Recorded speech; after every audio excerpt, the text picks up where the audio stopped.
اکثر لوگ کہتے ہیں تیرا بڑا بھائی جو ہے نا تجھ سے بہت کام کرواتا ہے، تو چھوٹا بھائی ہے نا تو تو ہی سارے گھر کے کام کرتا ہے، لڑائی ڈلوانے کے لیے، ان کے آپس میں اندر انتشار ڈلوانے کے لیے۔ حالانکہ ہمارے جرنیلوں نے بھی قربانیاں دی، ہمارے برگیڈیئرز بھی شہید ہوئے، ہمارے کرنیل بھی شہید ہوئے، ہمارے میجر بھی شہید ہوئے، کیپٹن بھی شہید ہوئے، نشان حیدر بھی ملے۔ کیپٹن سرور کو نشان حیدر ملا، کیپٹن عزیز بٹی شہید، میجر عزیز بٹی شہید کو نشان حیدر ملا۔ یہ وہ کہتے ہیں جی یہ میجر بھی تو چھوٹے ہی رینک کا بندہ ہے نا،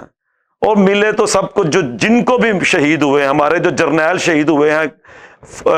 بارڈر پہ جاتے ہوئے، جو دہشت گردی کا نشانہ بنے ہیں، وہ میرے بھائی وہ بھی تو شہید ہی ہیں، اور وہ بھی جنگ کے مقام پر یونیفارم کے اندر جا کر شہید ہوئے ہیں، گولی سینے پہ کھائی ہے ہمارے جتنے بھی شہداء ہیں، اور مقابلے کے ساتھ گولی کھائی ہے۔ یہ نہیں ہے کہ اپنے دفتروں میں بیٹھے ہوئے اپنی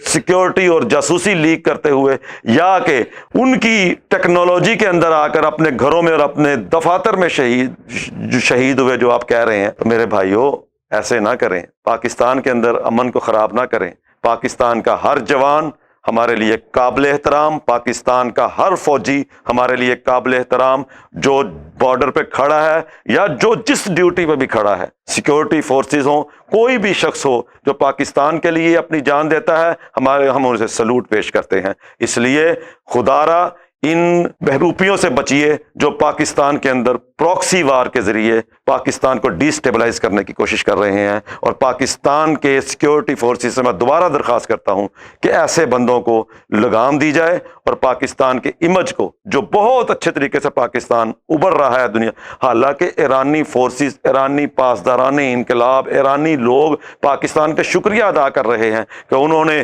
بلکہ وہاں کی جو حکومت ہے وہ بھی پاکستان کا شکریہ ادا کر رہی ہے کہ یہ پاکستان ہے بہترین، اور پاکستان کا ٹرسٹ بلٹ ہوا ہے، پاکستان کے اعتماد کی فضا جو پوری دنیا میں خراب ہوئی تھی وہ بڑی ہے اس امن معاہدے سے۔ اور پھر بھی یہ لوگ جو پاکستان کے اندر موجود ہیں، کبھی یہ امریکن امبیسی کو حملہ کر دیتے ہیں، کبھی یہ پاکستان کے فوجیوں کو شہید کر دیتے ہیں، کبھی اے پی ایس پر حملہ کر دیتے ہیں، کبھی یہ کہتے ہیں جی اگر پاکستان نے ایسے کیا تو ہم ایسے کر دیں گے۔ پتہ نہیں کیا بات ہے، کس وجہ سے پاکستان کے سیکیورٹی ادارے خاموش ہیں۔ تو خدا را ابھی بھی وقت ہے، اپنے ہوش کے ناخن لے۔ پاکستان بہترین کردار ادا کر رہا ہے، پورے جنگ کے دوران پاکستان نے الحمدللہ پوری